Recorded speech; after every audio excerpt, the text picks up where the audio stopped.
Toilet di atas atap rumah, buang hajat sambil healing. Baru-baru ini beredar video memperlihatkan toilet yang tak biasa. Hal yang lazim biasanya toilet berada di dalam rumah. Tapi berbeda dengan toilet yang satu ini. Ada di atap rumah dan tidak ada dinding pembatasnya. Seperti video yang dibagikan oleh akun @sitaurus1212 di TikTok pada tanggal 23 Juni 2022. Dalam video tersebut terlihat ia mencoba membuka pintu toilet. Saat terbuka dan masuk, terlihat toilet dibuat menghadap ke arah luar. Tanpa adanya dinding, berjongkok di toilet tersebut langsung disuguhi pemandangan hamparan kebun dan atap rumah warga. Terlihat sejuk dan indah memang, karena nampak juga pegunungan di dalam video. Netizen yang berkomentar pun ikut membayangkan bagaimana rasanya buang air di toilet tersebut.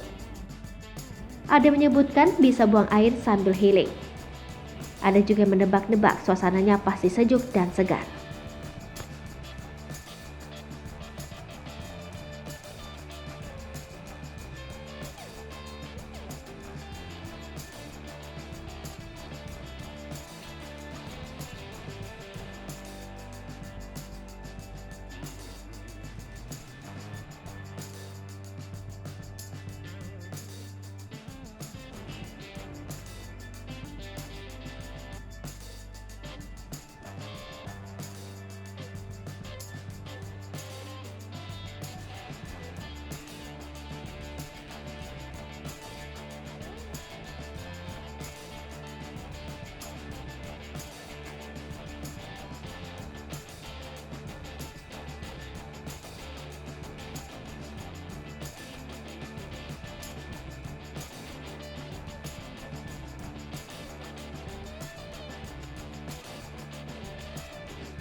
Hai pemirsa Sri Popo TV, jangan lupa komen, like, dan subscribe, serta tonton terus berita-berita terupdate lain